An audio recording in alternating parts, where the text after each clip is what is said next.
Je me présente, Romain Henry, je suis conseiller en assurance, à l'ASC Ma Vie. Pour ceux qui ne connaissent pas, l'ASC Ma Vie, c'est une société de mutuelle d'assurance spécialisée dans les assurances de personnes, épargne, retraite, prévoyance et santé, pour les particuliers et pour les entreprises.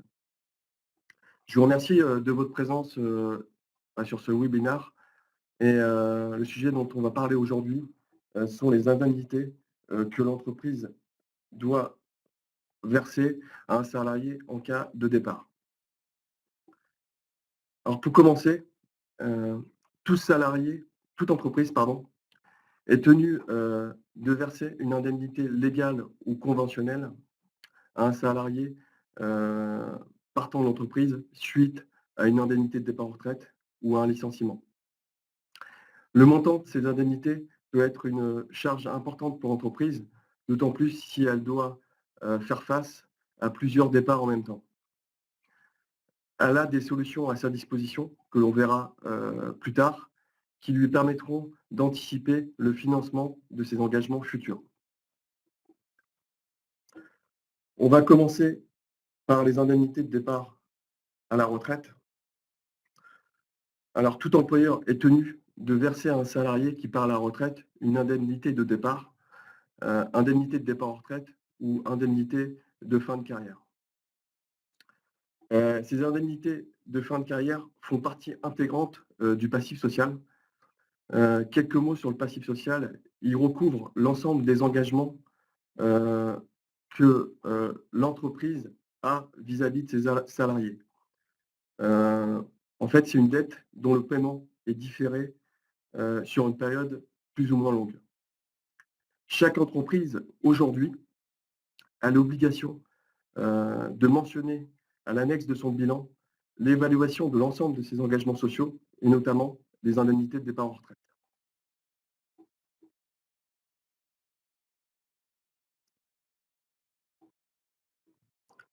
Un salarié, aujourd'hui, s'il fait jouer ses droits à la retraite, a droit à une indemnité, condition qu'il ait au moins 10 ans d'ancienneté dans l'entreprise. L'entreprise va lui calculer le montant de son indemnité, soit elle-même, soit à l'aide de son expert comptable. Euh, donc, elle va calculer en fonction soit de la règle légale, euh, donc c'est droit du travail, soit selon les règles de la convention collective dont l'entreprise dépend. Donc, comme on peut le voir là dans cet exemple, on a un cadre du BTP avec 15 ans d'ancienneté, avec un cadre aussi de Syntec, de la convention collective Syntec, avec une ancienneté qui est équivalente. On peut voir qu'ils ont droit à une indemnité qui est équivalente à 3 mois de salaire. Ce n'est pas des montants qui sont neutres. Si on compare par exemple aux règles du droit légal, pour un salarié qui a plus de 30 ans d'ancienneté, il a droit seulement à une indemnité de 2 mois de salaire. Juste un petit rappel sur comment calculer les indemnités de départ en retraite. Les critères sont le salaire, l'ancienneté, le statut du salarié, donc s'il est cadre, étame ou ouvrier, et bien sûr la convention collective dont dépend son entreprise.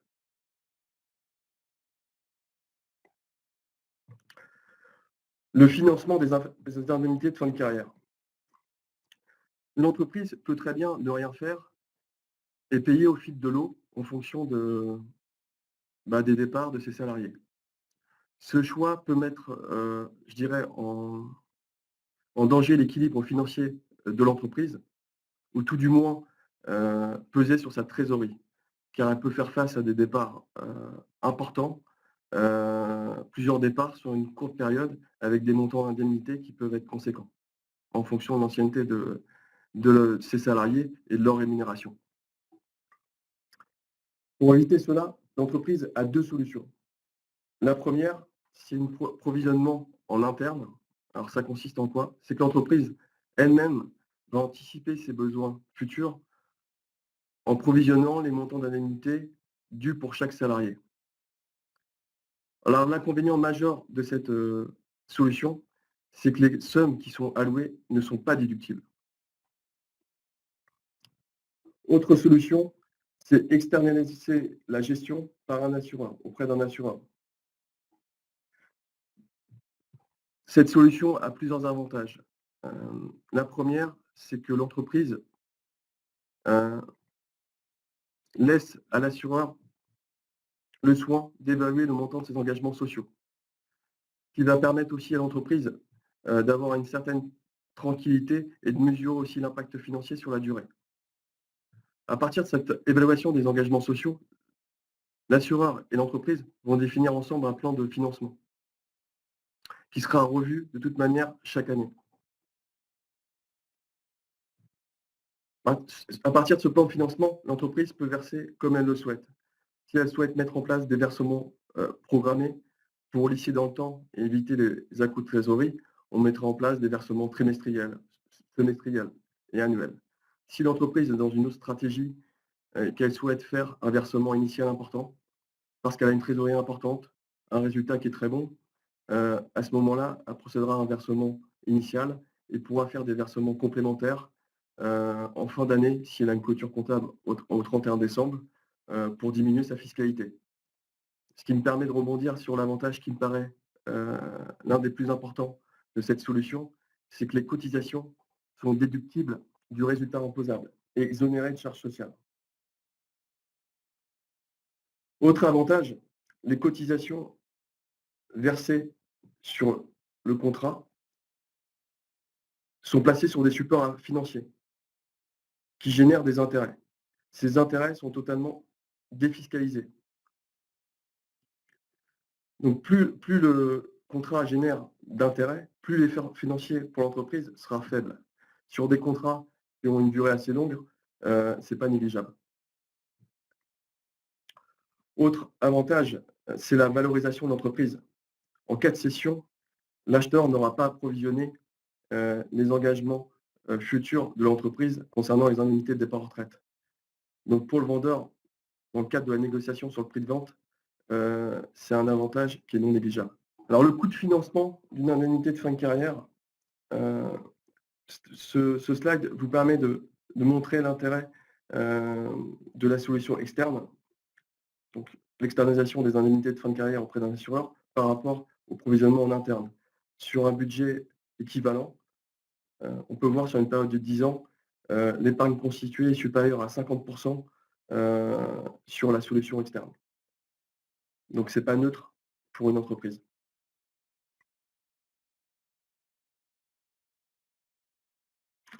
On va parler maintenant des indemnités de licenciement. Toute entreprise qui licencie un salarié doit lui verser une indemnité, quelle que soit la cause du de la rupture du contrat de travail. Donc licenciement économique, licenciement pour inaptitude professionnelle, rupture conventionnelle. Seul licenciement pour faute lourde ou faute grave exonère l'employeur de verser une indemnité. Alors là, on voit sur ce slide un calcul d'indemnité de licenciement pour un ouvrier du BTP, et un salarié non cadre de la convention Syntec. On peut voir qu'on est sur des niveaux d'indemnité qui sont à peu près équivalentes, car ils ont des anciennetés qui sont et des salaires, qui sont aussi, équivalents. Juste un point là-dessus, heu, en cas de licenciement pour inaptitude professionnelle, le montant de l'indemnité légale est doublé. En termes d'indemnité, c'est pas neutre pour une entreprise, car là, on peut rencontrer un montant d'indemnité qui peut être entre 15 à 20 000 €. C'est assez courant, si, le salarié a une ancienneté importante. Donc pour des entreprises qui ont, par exemple, du bâtiment, un collège ouvrier, qui ont une moyenne d'âge, je dirais de plus de 50 ans, avec une ancienneté, importante, le risque en termes de licenciement pour inaptitude, est important. Ce qui peut après, je dirais, créer des à-coups de trésorerie, pour l'entreprise, en cas de départ.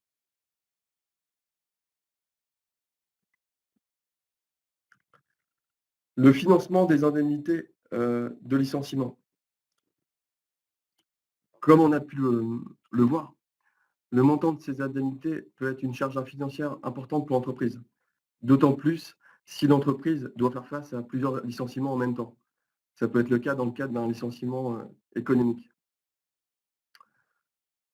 Pour anticiper ce financement, l'entreprise peut, au même titre que les indemnités de départ en retraite, confier la gestion à un assureur,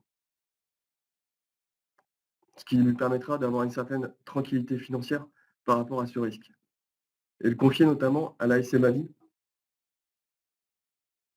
qui propose une solution globale qui couvre l'ensemble des engagements sociaux, que doit faire face l'entreprise. Ce contrat s'appelle ADES et s'articule, de la manière suivante.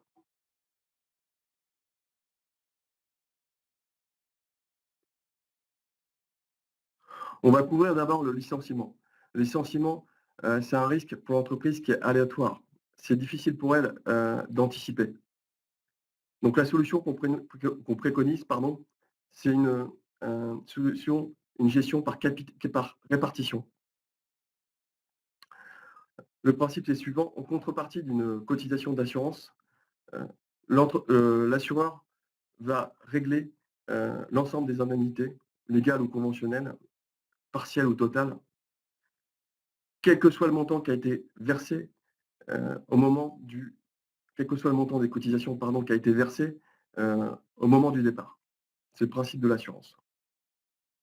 Pour les indemnités de fin de carrière, on va fonctionner différemment. C'est un risque qui peut être maîtrisé par l'entreprise. Un exemple, des personnes qui ont plus de 50 ans ont de fortes chances de terminer leur carrière dans l'entreprise. Donc là, on va partir sur une solution par capitalisation.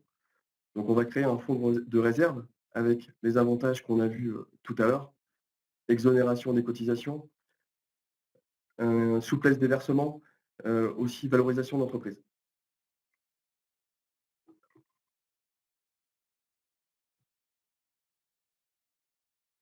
Voilà ce que j'ai pu vous présenter, j'ai essayé d'être le plus, synthétique possible. Heu, Ce que je voudrais aussi, vous dire, si vous avez besoin, d'une évaluation de vos engagements sociaux, n'hésitez pas à nous contacter. Heu, on a vraiment une véritable expertise dans ce domaine. Hem, on est d'ailleurs les seuls à proposer, ce type de contrat, une offre globale, couverture du licenciement, répartition, couverture des indemnités de retraite en capitalisation. La SMA Vie, aujourd'hui, est un assureur de référence et quelques chiffres, plus de 400 millions de chiffre d'affaires, plus de 100 000 contrats individuels et collectifs confondus, et aujourd'hui, on a plus de 75 000 sociétaires.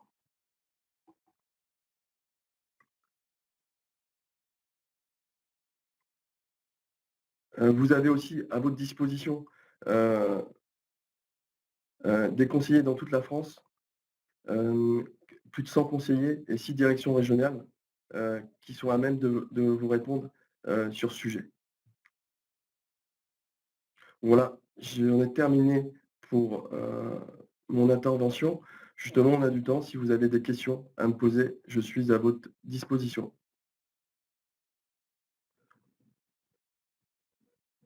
Très bien. De toute façon, si vous avez des questions complémentaires, n'hésitez pas à me contacter. Vous avez mes coordonnées. Je vous remercie et à bientôt. Au revoir.